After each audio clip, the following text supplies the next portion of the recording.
சென்னை மெரினாவில் நடைபெற்ற இந்திய விமானப்படை சாகச நிகழ்ச்சியில் சோகம். கூட்ட நெரிசல் மற்றும் வெயிலின் தாக்கத்தால் சிகிச்சை பலனின்றி 5 பேர் உயிரிழப்பு.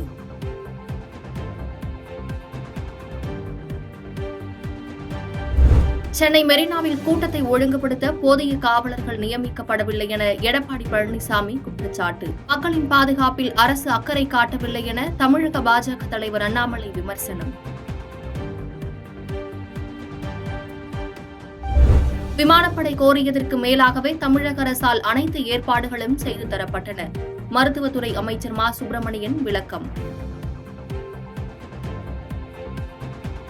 பாதகம் செய்பவரை கண்டால் நாம் பயங்கொள்ளலாகாது பாப்பா, மோதி மிதித்து விடு பாப்பா, அவர் முகத்தில் உமிழ்ந்து விடு பாப்பா.